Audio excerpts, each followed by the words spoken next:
Yeah, so welcome to another episode of Beyond the Sound podcast, and this one will be a really special. We have a special guest here. Thank you for coming, Stéphane Bucher. Thank you, Victor. Really great sound mixer. Stéphane.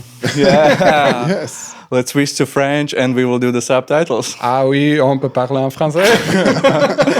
Okay, guys, let's go back to English because I will be lost here. So, Stéphane Bucher, Yes. great sound mixer, well known Thank for you. Ridley Scott, for Luc Besson movies, Thank Lucy, you. Taken, Yes. Thank you. Gladiator 2 now, Napoleon, really like these huge movies. So, but I will ask the first question. How did you get to sound? Like, what was the first moment that you realized I want to do sound? Well, as long as I remember, I was always interested about sound. I don't know exactly how and why, Yeah. but I think it comes. I think it came with my parents because they were musicians. Okay. So I used to go to concert and sometimes went backstage Yeah. to see the mics and the preamps and the speakers.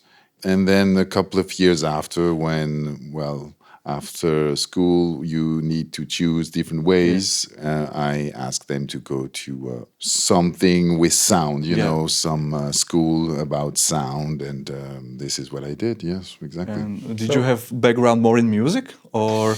I have, yes. Yeah. I'm playing piano. Yeah. I played, when I was really, really young, I played drums. Nice. So, yes, and in fact, at the very beginning, I really wanted to record music, Okay. but more classical and jazz. Yeah. And so, after I finished my school in Paris, Yeah. I was looking for this kind of job, recording music, but it was not that easy. It's a really, really small market. Yeah. In France, I suppose that here it's the same. Yeah, and all our students are coming from the music background and they want to be trained to record music. So, But more pop music, Yeah, I yeah, suppose, yeah. So it was not that easy, and I was looking for job, and especially I start on television, the news. So it's basic interviews, a boom Yeah. and a small mixer. And one day I had a call and asking, "Hey, do you know how to boom?" And I have no idea how to boom. I never did this, so I answer was yes, of course, absolutely. I You know need how to be boom. confident. Of course, I know how to boom. That's how it and, starts. And then I went to studio, soundstage, and then I was so lucky that we were two boom operator. And there was the first one, like what we call the first boom, and then the second boom, which means that the second boom is more for, sometimes coming on set and doing, because white shot. And actually it was for a TV series, 3 cameras on a soundstage, and this is where I learned, actually. And I perfectly remember that the 2 or 3 first week, headaches every day when I go home, because how is it possible to not make shadows? How is it possible to not go into the frame? Like you need to think about so many things. Yeah. So many things on the same time. And I was and I remember that we had a headset, of course, and we can hear the sound mixer talking to us, me, second boom, and the first boom. And sometimes the first boom say, "Oh, you're going to do this one now, Stéphane." And at the end of each take, you always have the sound mixer saying, "Oh, it's nice. Oh, it's good." Or, "Oh, that line you didn't point correctly your mic on this." So when the first boom was booming, it was always on headset. Was always, "Oh, great. Oh, good. Oh," and as soon as it was me, silence. It was like, "Thank you." That was the only word that I had. It was like, you hear cut, and then "Thank you." That's it. No good, no nothing. Just technical noise. So it took, I think if I remember well, it took like 2 months, 3 months that I started to be confident, because it's like, TV series every day, studio, and then you learn fast because it's shooting. It's like 10 minutes usable film that we are shooting. And so it goes so fast that you learn a lot. But you need to be resilient to learn a lot, because some people can, for example, like not get the pressure and then they will quit. It's a pressure, and it's also how can we manage with all the information on the same time? Lights, movement, precision to point the mics, and the frames, of course. And so, not that it's so headaches, I swear, headaches every day doing 1 week and a half, something like this. Pressure, stress, And then finally I think, maybe this is what I need to do. This is the job that I'm going to do. And then, after different jobs, and it took 7-8 years. I did this 7-8 years. And doing that 7-8 years, I remember that I was working all the time. Really. We had a lot of jobs during that time, a lot of jobs. So I just had, I would say, 1 month off, and otherwise I was working. But only TV series, small budget, mid-budget thing, nothing, no feature film, no nothing. You know? Yeah. And suddenly, one day, the sound mixer that I was working with decided to go retired. And he said, I think it's the time, after 8 years, I think it's the time that I can feel that you can be a great sound mixer. I'm going retired. The production asked me for the next TV show, and I will not accept. And I will say, you should go with Stéphane for this one. And this is how I started to be sound mixer. Nice. So he had a really nice feeling that you will become a great sound mixer. Yeah. Yeah. And after a couple of years doing a lot of TV series and never any feature film, nothing. And I needed to take important decision. I got a phone call saying, this is Europa Corp, this is Luc Besson production. It was actually a friend of mine who was working there. And he says, Stéphane, we are looking for a sound mixer for a French movie, action movie of French. Do you think you can come? And I was actually shooting in Canada for a TV series. It was a great experience for me.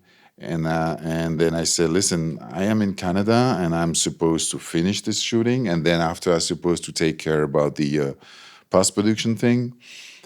And then he said, listen, just think about doing one day, 24 hours, and then I call you back tomorrow and you're going to let me know exactly what you decided.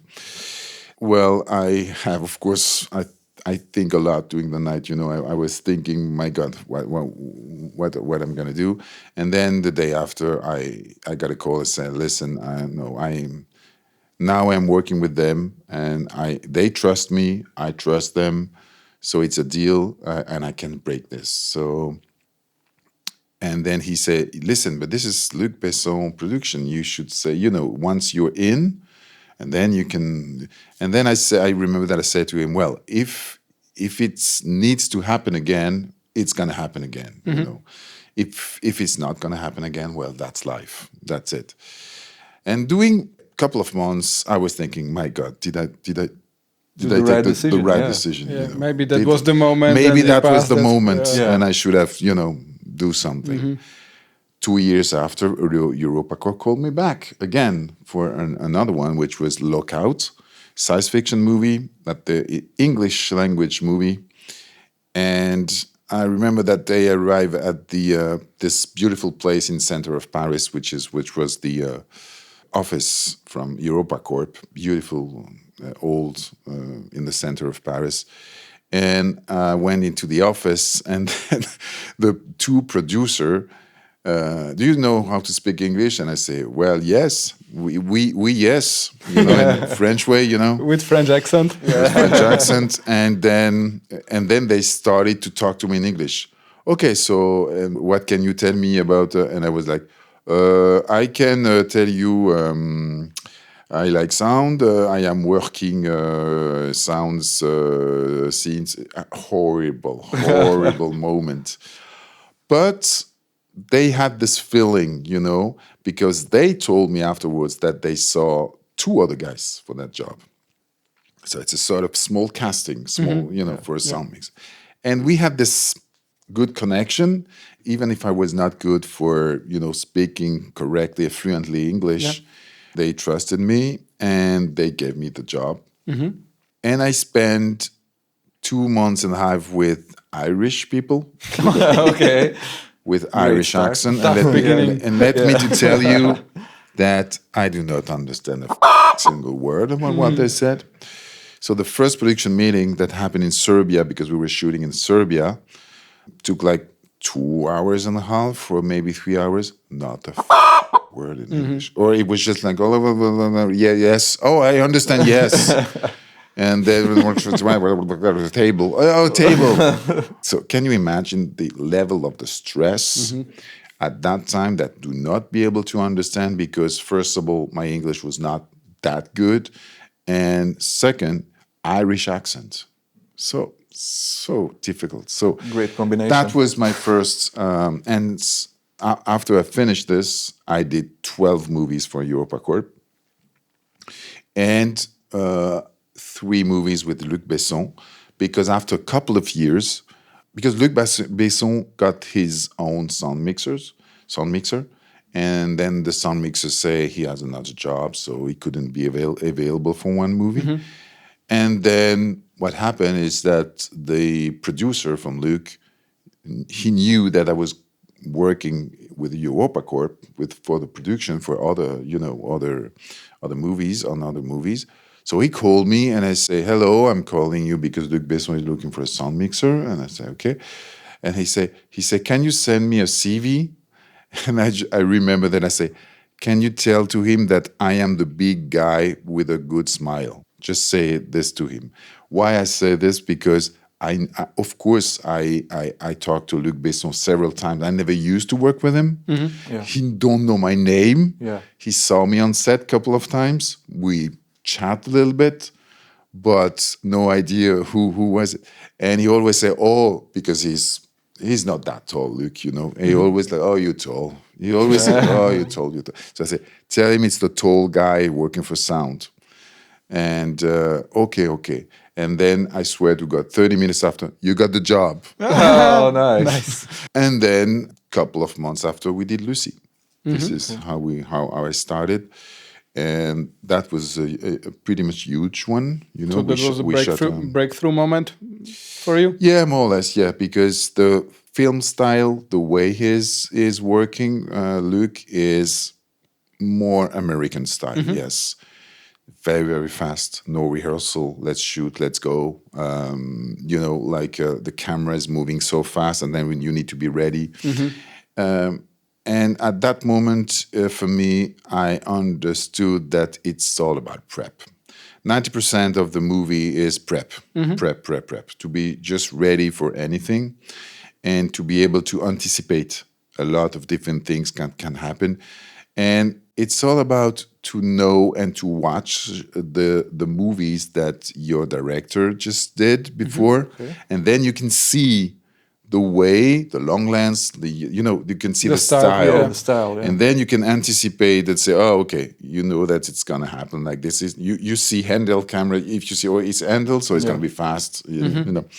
I learned a lot with Luc because of that style. And that helped me a lot when I went into Ridley Scott movie. Yeah. I just finished Gladiator a couple of weeks ago, and the shooting was so hard, so difficult. Then I said to myself, I was so happy that I have this experience with Luc, you know. Because otherwise, I don't know how. I know the French style. I know how they work. I know the workflow and the equipment.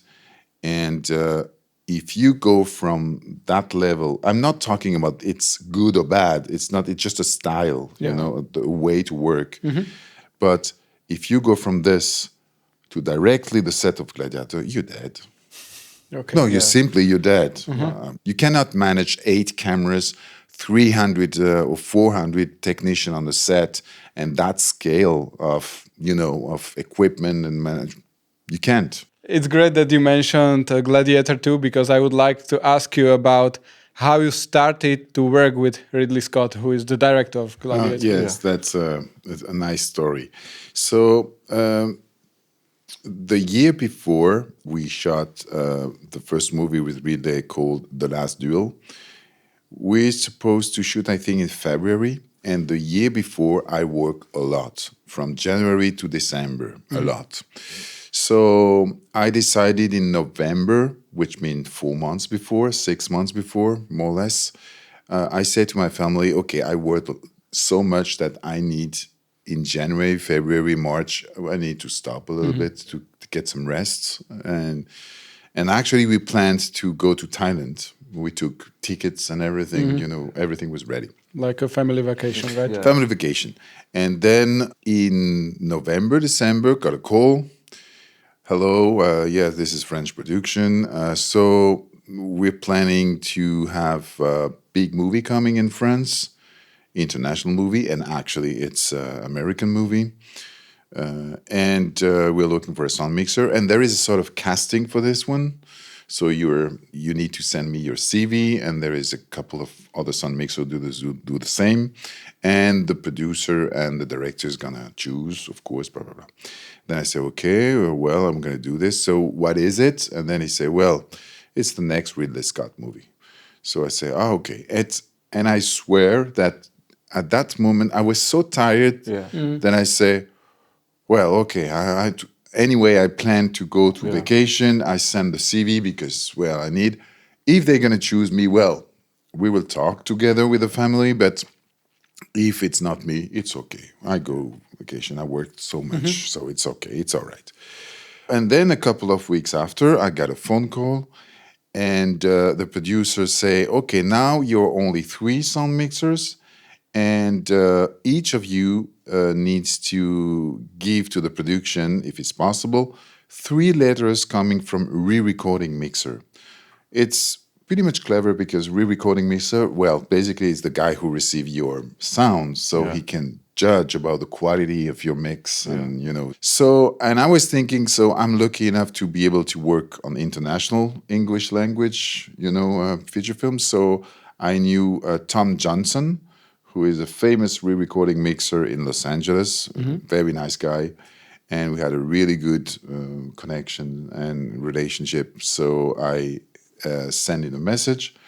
Tom, this is what happened, Ridley Scott, blah, blah, blah. Do you think you can write an email to the production and then you copy me right away? Yeah, of course. Hi, Stéphane, how are you doing? Yes, of course, I'm going to do it right away. Good. Nice. The second sound re-recording mixer was Dean Humphreys, which is a London-based re-recording mixer. We did Taken with him, and same thing. I write an email, send it to him, and he was like, "Yeah, of course, Stéphane, no problem. I will do it." Same. And then, of course, I knew some other French re-recording mixer, but I was thinking that to have some international names will be more powerful, for definitely, for the production. It will give you more credit. Yeah. So I had 2. And I needed 3.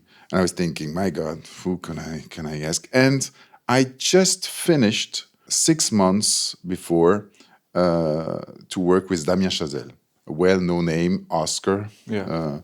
I think it's actually the youngest director who won an Oscar for La La Land. So we worked with him on The Eddie. And we had a good relation, really. It was pretty much tough, this job, because, music, live recording, and a lot of actors. So I sent an email. I asked him, do you think it is possible to write, this is what happened, Ridley Scott is coming, do you think it's possible? Yeah, of course. Hello, Stéphane. Yes, of course, I can do it right away. I will do it tomorrow. Do you think I send it directly to the producer and then I copy you and say, yeah, more powerful if you directly copy to the UPM in France. And then the day after, I just woke up and I saw that I received 2 emails from Tom Johnson and Dean Humphreys, nothing from Damien. Okay, I need to wait. United States, different times. Yeah. So I went to Paris, was in my scooter, and I received a message from the UPM that is in charge from Ridley Scott, and the message was saying, "Extraordinary, Stéphane, it's you for sure." So I didn't know what happened exactly. So then I checked my email, opened my email, then I saw Damien Chazelle. And then, my God, he did an email like crazy. I actually answered to him. I say, sorry, Damien, but do you want some cash? Or, I mean, when I'm reading the email, it's like, I need to send you some champagne, French champagne or whatever. So, and he answered me on laughing a lot. No, it's good thing. You know. So, yes, the email was tremendous. You need this guy. He's very good. He can do either big production and small, it's... And as soon as the production receive that email, they say, it's going to be Stéphane. Okay, nice story. How is that? Kind of different to the one that I'm the tall guy with a great smile. Quite opposite. Yeah. So finally, I had to talk to my family and say, listen, it's really big opportunity and I think I need to do it. So they finally go to Thailand without me. Mm. And I called production. I said, listen, so I'm starting to prep the equipment. Can I have the script? Can I have that? And do you know when I can do some Rickies? And then I got an answer, you're not going to do Rickies at all. And I say, strange, big movie, no Rickies, not easy. But are you sure? Yeah. The American production do not want, they have no budget for that, blah, blah, blah, blah, blah, blah. Okay, so I prep all the equipment, send it to the location, and waiting. But I prep all my personal stuff 3 days before. Okay. Before going actually there. The production asked me to go there 24 hours before the shooting, which is crazy. But I don't know why I prep all my... It never happens to me before. I have this kind of feeling that I need to be ready to go, So I prep all my stuff. One day, it was like 5 days maybe before the shooting, starting to shoot. And suddenly I receive a message, hello, this is the UPM. Hello, Stéphane, so where are you? Yeah, I'm in Paris. Oh, okay. US production is a little bit worried because you're not here, blah, blah, blah. And I say, but you just told me that I can't go on Rickies. Yeah, but they actually said that they have no budget and now they're asking where you are, so I don't know, blah, blah. And then I said, well, yeah, okay, I'm in Paris. So so the US producer gonna call you personally. And then at that exact moment, I see +1 Los Angeles calling at that moment. I said, but I think they're actually calling me. Okay, bye. So I took the phone. Hello, are you Stéphane, the sound mixer? Yes. So where are you? So I'm in Paris. But you're not on set. I said, no, I'm not on set. Because I asked to go on set. And what the blah, blah, blah. So did you actually check the costume for the mics? And I say, yes. I sent an email to Jen TH. She never answered, actually. So, oh my God. And did you have a conversation with the first AD? Same. I wanted to have a conversation, but okay, where are you? And say, I am in Paris. I just, it's third time. Okay, can you take a plane now? Yes, you mean now? Yes, you go to the airport and we're going to find a ticket and send it to you and then you take a plane. I just say, okay, but I just need to go to my home to get my personal stuff, you know, and I was so happy that it was ready. So I took my scooter, went to, and then received the ticket, plane ticket, took a cab, go to the airport and went to the south of France.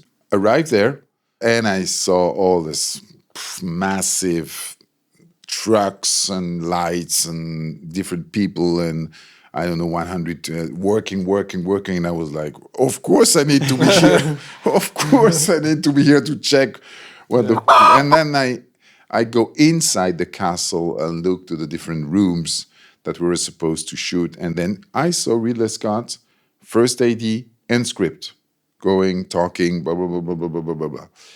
And I say, hello. And then the first AD turned and say, hey, who are you? And then I say, I'm Stéphane, sound mate. Ah, you're the sound guy. Ah, and he do like, you're the sound guy. Okay, so welcome. And then he left. Ridley Scott didn't even look at me, nothing. Continue to talk about things and continue. And then I was thinking, my God, I didn't even say hello to the director. So they continue and then I run and say, sorry, yes. And then I just want to say hello to Ridley, just introduce myself. And then first say, hey, Ridley, yes. Oh, this is the sound guy, Stéphane. And then Ridley was like, hello, and then left. What a beginning. Beautiful beginning. Everything is perfect, Then I went to the costume department. It was very, very good because good connection with Janty Yates. I could talk with her, Mike to find the position and everything good. Then I went on set and talk also with the Q-Tech manager who was for the sound and everything. So everything went fine, except that the day before the first day of shooting, I received the pre-call sheet, and then I see that sound on set at 8, same time the crew call. And I was thinking, my God, and then I think I need more time for that. I called the first AD by phone. It was like 9 o'clock, or I don't remember exactly, 8 o'clock. Then I said, listen, I think I need 1 hour pre-call. And then he said, so you were not here for the Rickies and everything, so sorry for you. You should have asked. And then I say, I asked. No, it's too late. It's the first day. Do whatever you want. Come at 8, and that's it. Bye. See you tomorrow. Okay. Like no discussion. It's hard, really hard. Bad night. Really bad night. I remember that very well. Not much sleep? No. The no night sleeping. before the first day of shooting, that's always... First day of shooting arrive. Like this on set. Hello. Hello, everyone. I'm sound mixer. And I arrive, and for the first time, I have the script girl, Annie, that now I know very well since. And we laughed about that moment now where we're talking about what happened. And she saw me, and then she ran at me, and then she said, hey, you are the sound guy? And I said, yes. So, okay, I need to talk to you. And she talked very, very fast. She said, okay, we're going to use 4 cameras in the same time. You're going to have a wide shot and a tight shot on the same time. Sorry for you, that's the way we're filming. So if you have any problem, do not hesitate to go to Ridley, talk to him. It's very important. He hates to go on ADR. You really need to talk to him, blah, blah, blah. Sorry for that, good luck. And then she left. That was exactly how it went. I couldn't even say something. She was with, the script document and everything. She was blah, blah, blah, blah, blah, blah, and then she left. What Annie. a briefing. Yeah. Beautiful briefing. Really short conversation and really intensive. So can you imagine that was the first experience? We didn't even start to shoot. That was the first prep and experience that I have with Ridley.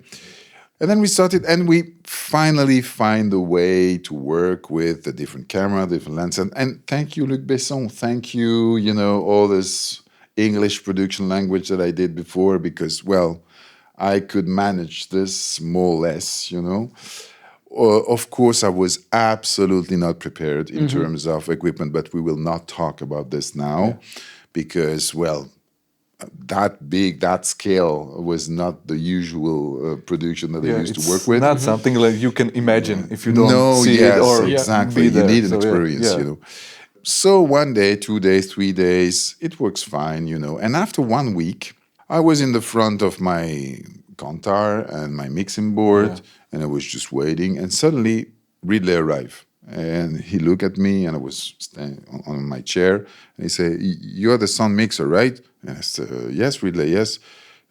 So you know that every day I'm listening to the dailies and watching the dailies, and I just wanted to say thank you for your work. I really like what you do. Congratulations, and thank you again. Wow. And just left.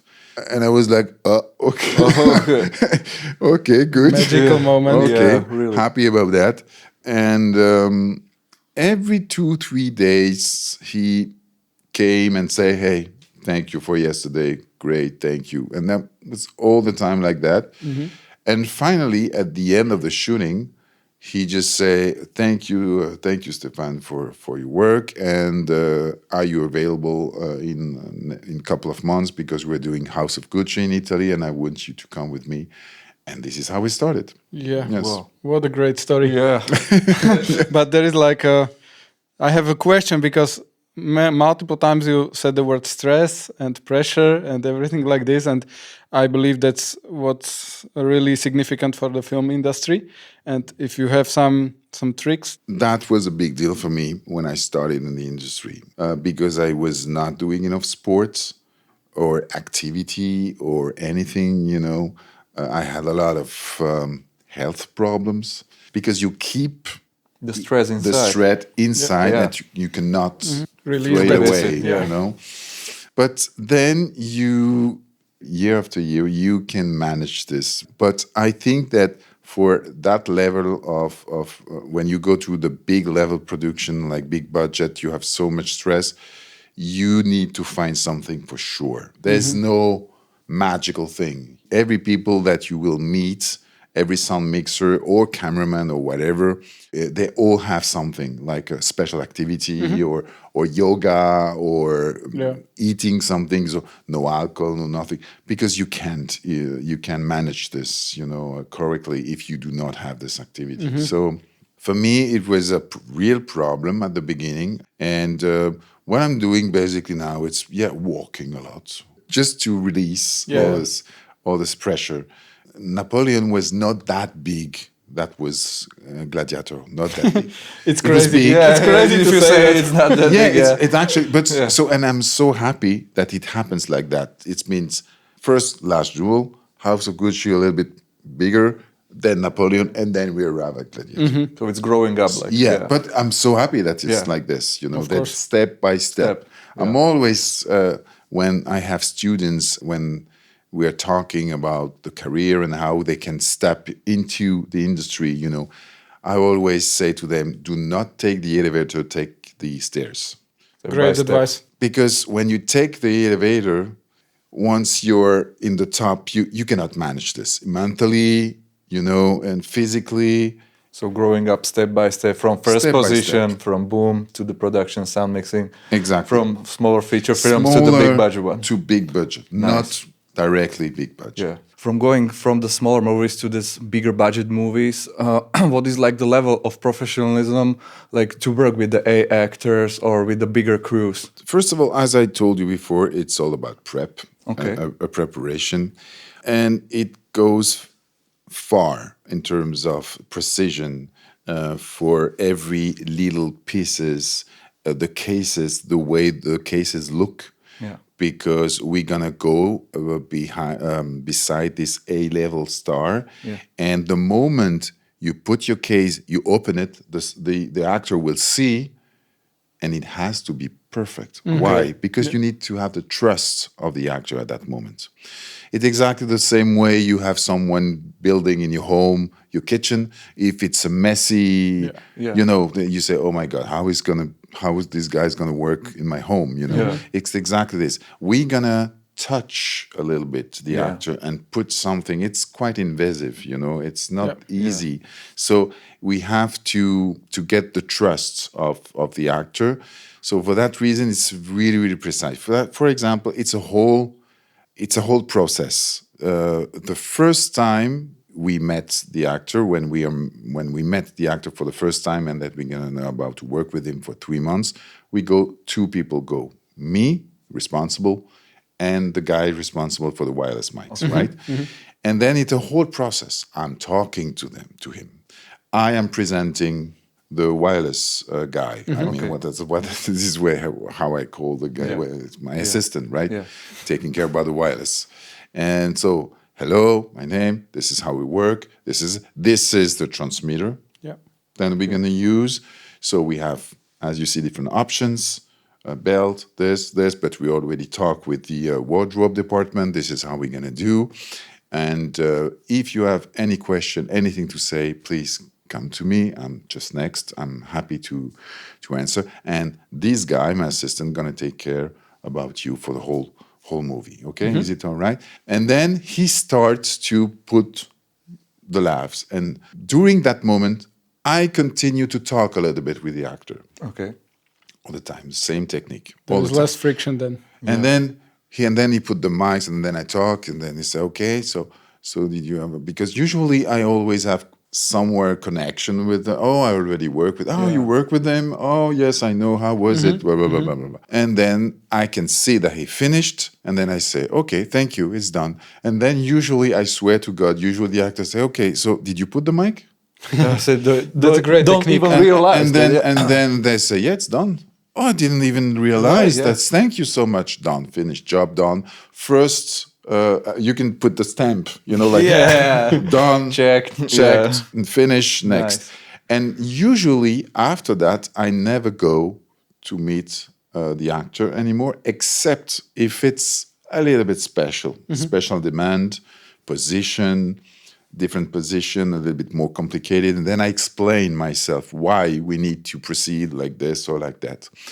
But when you ask me about how is it to work with the A-level actor, it's most of the time, 90% of the time, it's so easy. Let's compare something, okay? Yeah.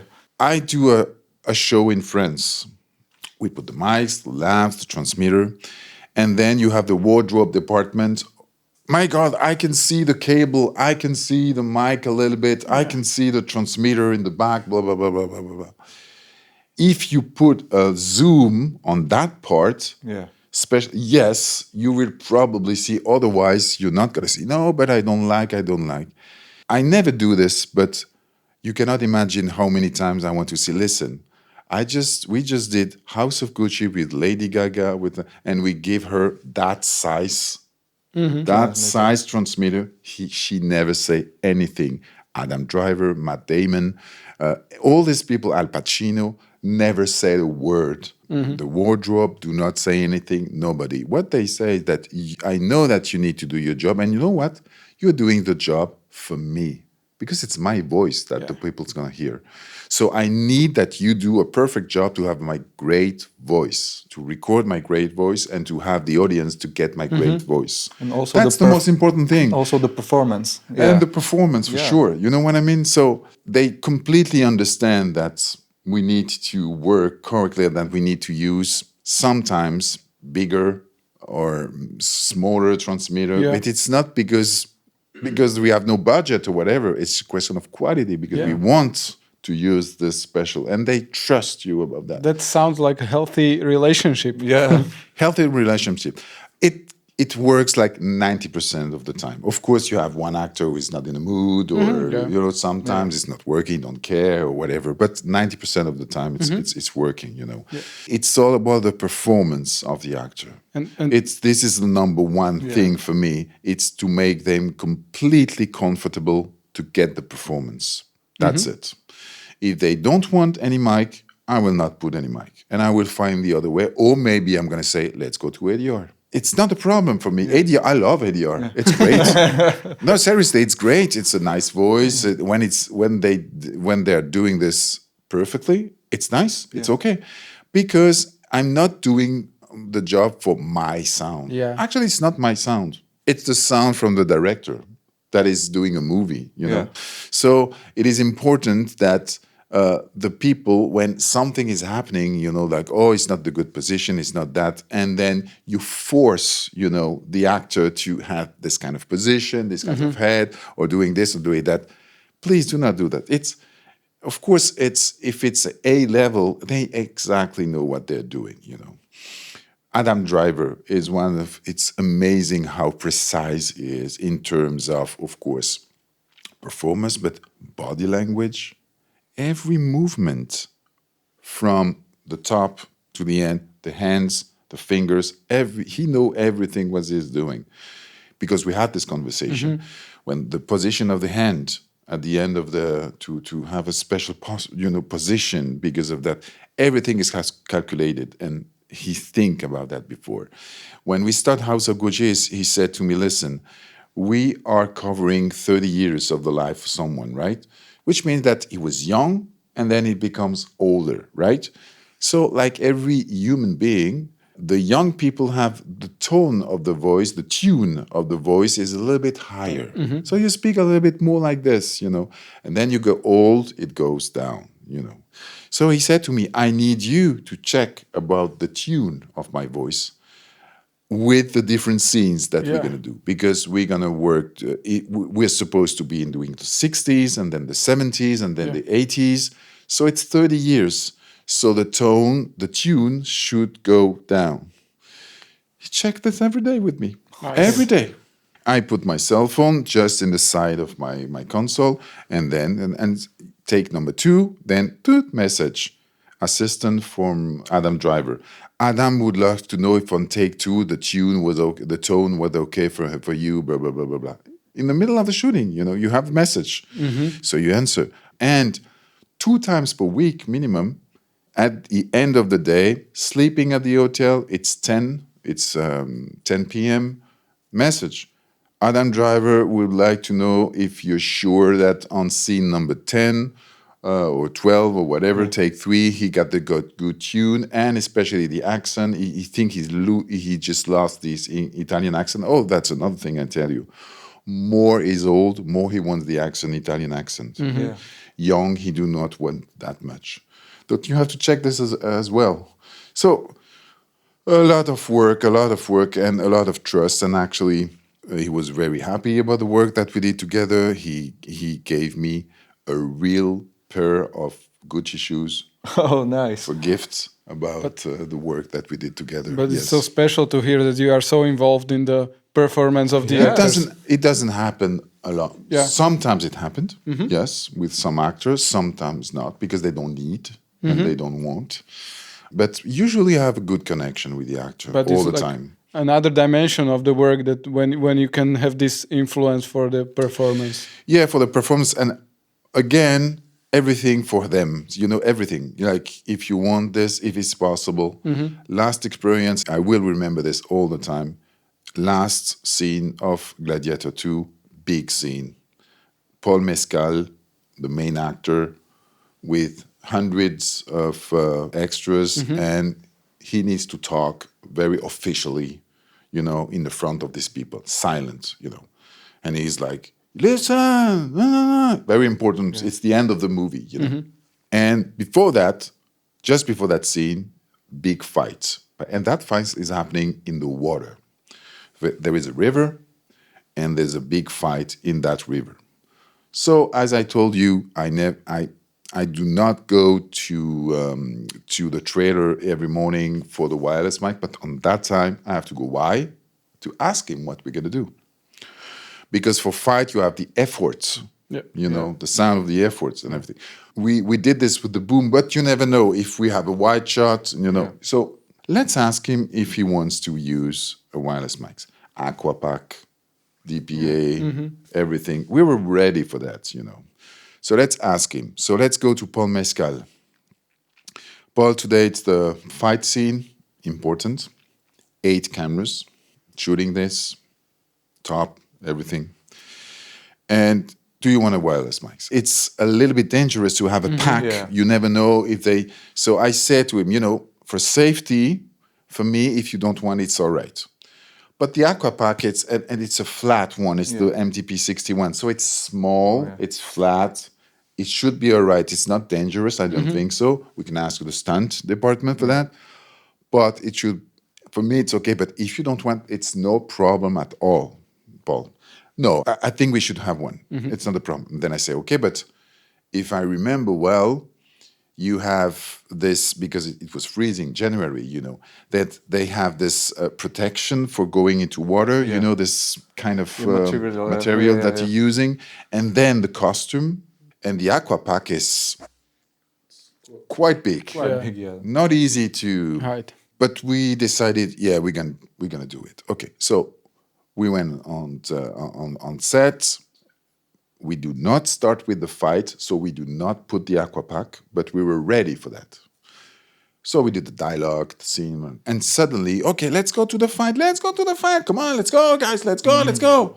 Typically Ridley Scott set, like, let's go. And then I went on set and talked with Walkie and say, guys, I think it's the fight scene, so let's put the Aquapack for Paul.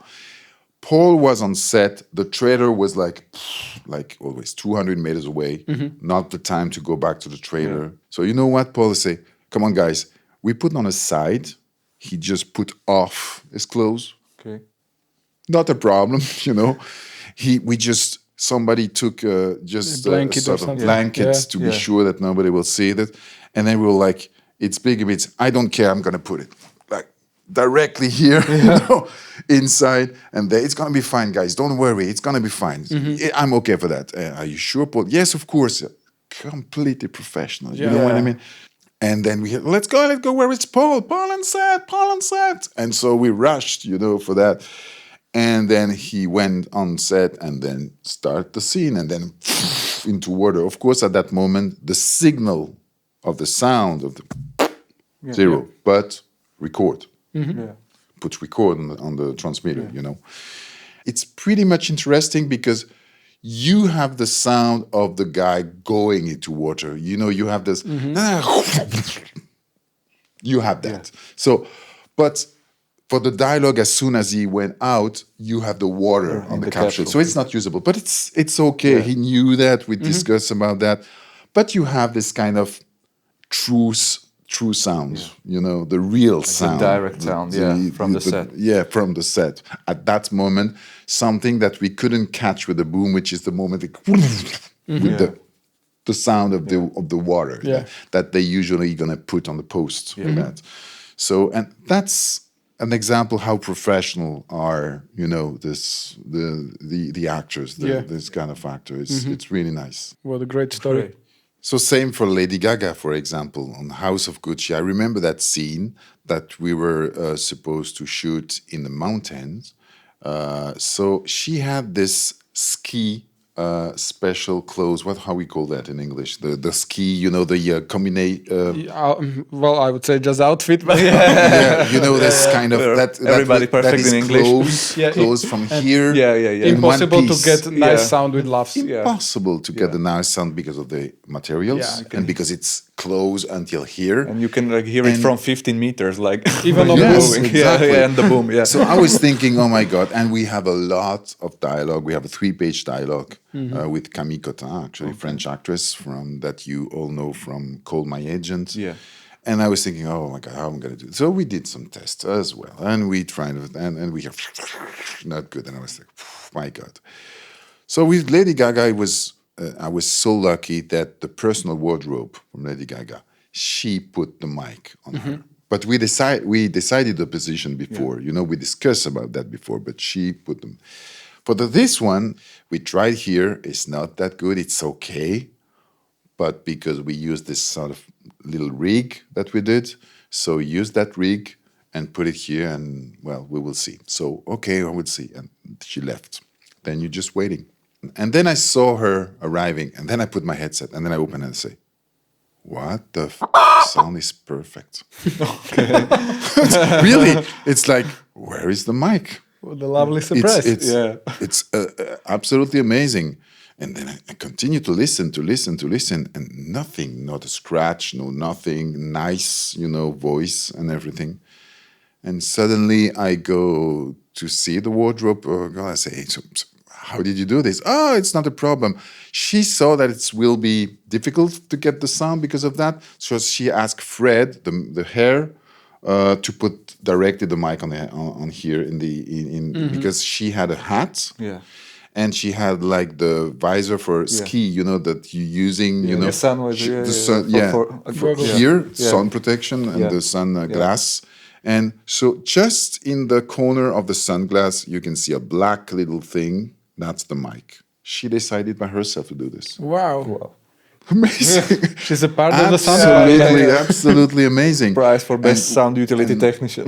Without any problem for the transmitter. Of course, the transmitter was somewhere. I don't know where they found the position. And it's the part of the job. You know what I mean? To be able to get the best position to have the best voice ever. That's really great. I suppose that it's the same when she's singing on stage. She's asking for, the best mic, the best position or whatever. So they just care about their performance. So they want to capture it as great as possible. And they are a huge partner of your department. And that was a discussion as well with her when I arrived in the front and said, listen, you have that transmitter that is big, and you have the other one that is small.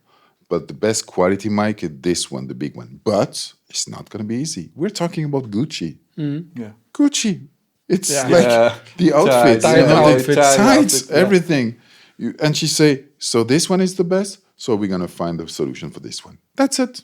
So nice. Yeah, it's really impressive. It's really impressive. So this is how we usually work with the 8 talents, which is... This is really surprising for me, because I will be waiting something like I'm a huge star, I won't be helping you, but this is exactly opposite. And some of them I will not tell you, but really it's 10%. 10%. We just pre-rig, all the costumes and everything, We never had any complaint. Never. It's just that we do not have connection at all. Sometimes they do not want to know where is the mic. They don't care. But they let you work. That's really great. They let you work. I never have any problem. Except Lady Gaga, who say 2 times, impossible to put the bigger one. Yeah. And as well, like Adam Driver, who say sometimes, I don't want a mic. I have no dialogue. I don't want a mic. Okay. I'm sure that he will have some reactions a little bit. If it's just him entering in the building, and of course he's going to say, hello. Like, just one word. So, but it's not a problem. My technique is, you don't want one? No problem. Let's do one take. And then you hear, hello. Basically, you do not have anything because it's a wide shot, because whatever. Nothing, nobody say anything. Okay, take 2. Take 2. And hello. At that moment, I say, okay. Then I go. Then I say, it's been 2 times that you say hello. Do you want a mic? Oh, yes, let's put a mic. Okay, perfect. That's it. Thank you for all the great stories, Stéphane. Yes, you're welcome. I think there will be even more if we will be asking, but just to summarize it, is you made a huge career from like small city in France to the biggest sets of the world. Is there some advice for maybe the sound community or just general filmmakers to maybe go their own path to make such a career? Is there some words that you can recommend them? Do you know Daft Punk? Yeah. Of course. I was reading an article about Daft Punk saying that one of the guy is reading 1 time per month every manuals of every machine. Okay. 1 time per month, which means that the months after reading again to know exactly what's the device is capable. Yeah. It's more or less the same for us. I think that you really need to know your machine very, very, very well. And not only to know how to start, how to stop, and the menu, it's also how it's going to work inside. When I'm using a new technology, I'm just not take the cable and connect. I need to know what's going on inside, to completely control what is going on, which means that once you're on set, usually you cannot have any accident. I mean, it can happen that, I don't know, something is broke and then you need to fix, of course, replace. But it's all about, sometimes the director are asking crazy setups and you need to find, the way. And a solution very fast. And the only way to find the solution is that you know exactly how it goes on every device. So that's the first thing, that you need to learn a lot about technology. And I would say the second, it's also to have a little bit luck in your life. But to have luck in your life, it needs that you have to look to get the luck. So how is it possible not to stay at home on the couch? The luck is somewhere outside. Okay. And when it's somewhere outside, it means that you need to go out and have discussion with people to make this sort of connection. And the third advice that I would tell you is that when somebody asks you for a job, he trusting you, so to be sure that you do not gonna disappoint him. So do the good work and do not do like, okay, after 2 days I go because I have something else or whatever. Or the people need to trust you. Yeah. And as soon as they have your trust and you have their trusts, you have a sort of community and they know that it's going to be fine to work with you. And so it's important as well. Yes. So to have the integrity. Yeah, just to have luck, then to be given the opportunity and then make most of the opportunity. Exactly, yes. Yeah, so thank you for this great advice, Stéphane. Yeah, and I hope we will see you soon at our next podcast with our next special guest. But in the meantime, we will definitely go to the cinema for the Gladiator 2. I think we are really excited about this movie. And you should be too. Yeah. So please join us and we will be listening to the great work of Stéphane Bucher. Thank you. Stay with us, stay tuned on our social media and listen to you soon on our podcast, Beyond the Sound. Thank you, Stéphane. Thank you, guys. I think it was great. Okay. It was great. Yeah, thank you.